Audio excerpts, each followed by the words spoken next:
Bismillahirrahmanirrahim. Assalamualaikum warahmatullahi wabarakatuh. Halo semuanya.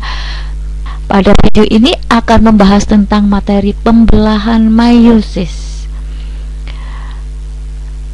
Jumlah kromosom dari generasi ke generasi berikutnya pada makhluk hidup itu mempunyai jumlah kromosom yang selalu tetap. Mengapa? Ini disebabkan karena adanya reduksi di dalam meiosis. Apa sebenarnya pembelahan meiosis? Pembelahan meiosis ini terjadi di sel kelamin atau sel gamet. Punya tujuan pembentukan sel gamet. Ini prosesnya kalau pada pembentukan ovum atau sel telur atau sel kelamin betina ini disebut oogenesis. Sedangkan proses pembentukan sperma atau sel kelamin jantan ini disebut spermatogenesis. Nah, nanti pembelahannya menghasilkan 4 sel anakan. Hasil pembelahannya atau sel anakannya ini memiliki jumlah kromosom separuh dari jumlah kromosom sel induk. Begitu.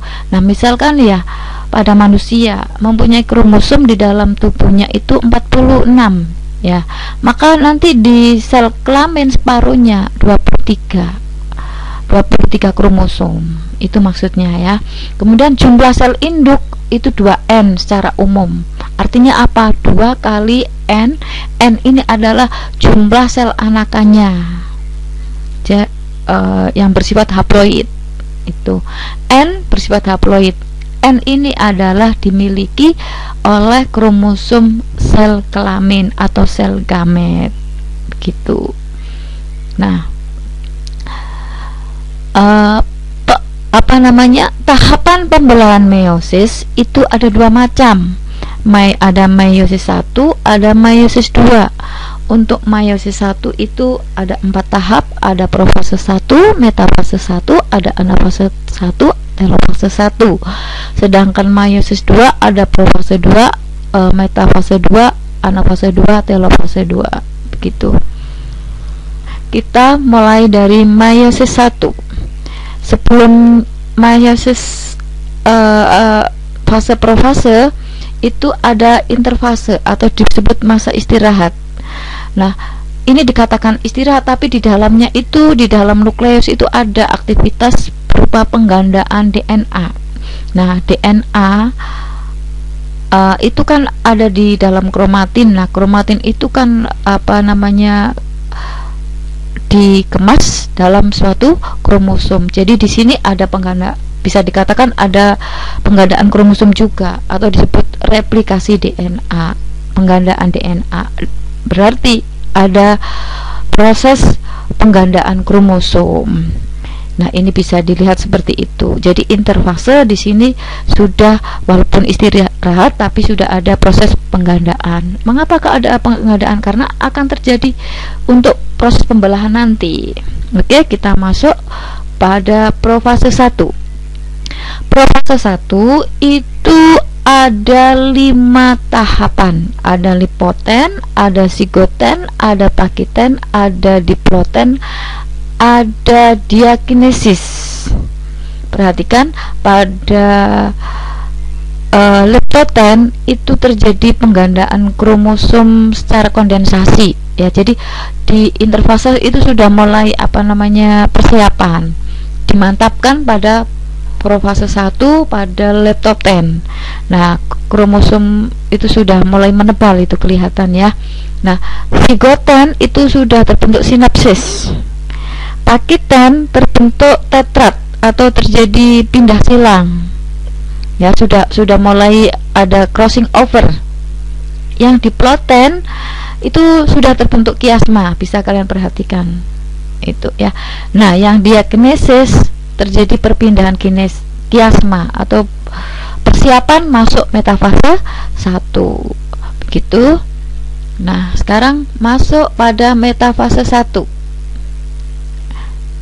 Nah, pada ini sebelum masuk metafase 1, saya tunjukkan dulu hasil dari profase 1. Itu sudah terbentuk sentriol ya, menghasilkan benang-benang spindle ya, kemudian terbentuk kromosom homolog yang mengganda ya, dan sudah terjadi crossing over, membran inti sudah mulai rusak. Ini hasil akhir dari profase 1. Baru sekarang masuk pada fase metafase 1.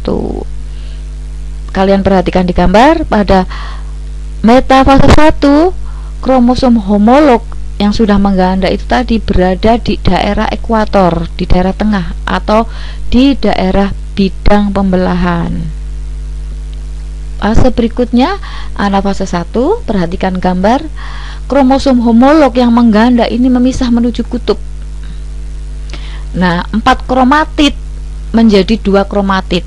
Artinya apa? Diploid menjadi haploid. Masuk fase telofase 1, perhatikan gambar, gelendong mulai hilang, terbentuk membran inti, perhatikan. Kemudian tampak kromosom dengan 2 kromatid yang punya sifat haploid, yang masing-masing punya sifat haploid. Terjadi sitokinesis. Apa itu sitokinesis? Pembelahan sitoplasma untuk menjadi 2. Perhatikan, nah ini menghasilkan 2 sel anakan yang bersifat haploid. Setelah itu terjadi interkinesis. Setelah interkinesis masuk, ya ini hasil pembelahan meiosis 1 ya, menghasilkan 2 sel anakan yang bersifat haploid. Kemudian dilanjut interkinesis, kemudian masuk profase 2. Nah, pada profase 2 menghasilkan 2 sel anakan haploid. Nah, membran inti rusak, terbentuk benang spindle. Perhatikan gambar. Nah, terjadi penggandaan kromosom homolog. Nah, hasilnya ini nanti kromosom dengan 2 kromatid sesaudara. Nah, kromatid ini nanti menuju persiapan akan menuju ke daerah ekuator, ke bidang pembelahan. Sekarang masuk pada metafase 2. Nah, kromosom dengan 2 kromatid sesaudara yang masing-masing bersifat haploid sekarang sudah berada di ekuator, di tengah, di bidang pembelahan. Fase berikutnya anafase 2, kromatid sesaudara terpisah, bergerak menuju ke kutub yang berlawanan. Itu perhatikan gambar. Telofase 2 ya, lanjutannya membran inti terbentuk kembali. Nah, tampak ada kromatid, kemudian mulai terjadi sitokinesis. Sitokinesis terjadi apa? Namanya pembelahan sitoplasma. Nah, menghasilkan 4 sel anakan yang bersifat haploid. Nah, kromatid ini nanti kembali menjadi kromatin. Itu tentang pembelahan meiosis. Terima kasih. Wassalamualaikum warahmatullahi wabarakatuh.